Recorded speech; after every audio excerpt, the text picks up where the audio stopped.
Bread വെച്ച് പെട്ടെന്ന് ചെയ്തെടുക്കാൻ പറ്റുന്നതാണ് ബ്രെഡ് ടോസ്റ്റ്. പണ്ട് സ്കൂൾ വിട്ട് വരുമ്പോൾ അമ്മ ബ്രെഡ് വെച്ച് ഇതുപോലെ ഇടയ്ക്ക് ഉണ്ടാക്കി തരാറുണ്ടായിരുന്നു. അപ്പോൾ അതിന് വേണ്ടിയിട്ട് ഞാൻ ഏകദേശം 1/4 കപ്പ് പാലും 1 കോഴിമുട്ടയാണ് എടുത്തിരിക്കുന്നത്. നിങ്ങൾക്ക് വേണമെങ്കിൽ 2 കോഴിമുട്ടയാണെങ്കിലും കുഴപ്പമില്ല. പിന്നെ 1 ടേബിൾ സ്പൂൺ പഞ്ചസാരയും കൂടെ ചേർത്ത് കൊടുക്കുന്നുണ്ട്. ഇനി ഇതിലേക്ക് നിങ്ങൾക്ക് വാനില എസൻസോ ഏലക്കയുടെ പൊടിയോ എന്ത് വേണമെങ്കിലും ചേർക്കാം. ഞാനിപ്പോൾ ഇതൊന്നും ചേർക്കുന്നില്ല. ഇതൊന്നും ഇല്ലെങ്കിലും കുഴപ്പമില്ല, കുട്ടികൾക്കൊക്കെ എന്തായാലും ഇഷ്ടപ്പെടും. ഞാൻ തിളപ്പിക്കാത്ത പാലാണ് എടുത്തിരിക്കുന്നത്. തിളപ്പിച്ച പാലാണെങ്കിലും കുഴപ്പമൊന്നുമില്ല, പക്ഷെ പാലിന് അധികം ചൂടൊന്നും പാടില്ല. ഇനി ഇത് നന്നായിട്ട് മിക്സ് ചെയ്യുക. പഞ്ചസാരയൊക്കെ നന്നായിട്ട് അലിഞ്ഞ് വരും. പാലിലേക്ക് മുട്ടയൊക്കെ നന്നായിട്ട് മിക്സ് ആയി കഴിയുമ്പോൾ നമുക്ക് ബ്രെഡ് എടുക്കുക, 2 സൈഡും ഒന്ന് മുക്കി കൊടുക്കുക, നേരെ പാനിലേക്ക് വെച്ച് കൊടുക്കുക. ഞാനിപ്പോൾ അല്പം ബട്ടർ ഒന്ന് സ്പ്രെഡ് ചെയ്ത് കൊടുക്കുന്നുണ്ട്, അത് ഓപ്ഷണലാണ്. അൺസോൾട്ടഡ് ബട്ടറാണ് എടുത്തിരിക്കുന്നത്. ഇല്ലെങ്കിൽ സൺഫ്ലവർ ഓയിൽ ആയാലും കുഴപ്പമില്ല.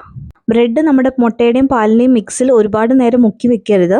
ജസ്റ്റ് ഒന്ന് 2 സൈഡും കവർ ചെയ്യാൻ പാകത്തിന് മാത്രം മതി. അങ്ങനെ ഞാൻ 2 സ്ലൈസാണ് ഒറ്റ സമയത്ത് വെച്ചിരിക്കുന്നത്. ഒരു മിനിറ്റൊക്കെ കഴിയുമ്പോൾ നമുക്കിത് മറിച്ചിട്ട് കൊടുക്കാം. എനിക്കിപ്പോൾ ഈ ഒരു മിക്സും കൊണ്ട് ഏകദേശം 7 ബ്രെഡ് സ്ലൈസ് വരെ കവർ ചെയ്തെടുക്കാൻ പറ്റിയിട്ടുണ്ട്.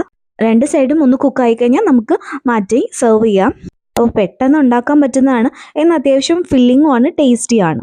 അപ്പോൾ ഇടയ്ക്ക് ചീറ്റ് മീൽസ് ഒക്കെ ചെയ്യുന്നവർ ഇതുപോലെ ബ്രെഡ് ടോസ്റ്റ് ഉണ്ടാക്കി കഴിച്ചു നോക്കുക. ഇതുപോലത്തെ ഈസി റെസിപ്പീസിന് കൂടെ കൂടിക്കോ.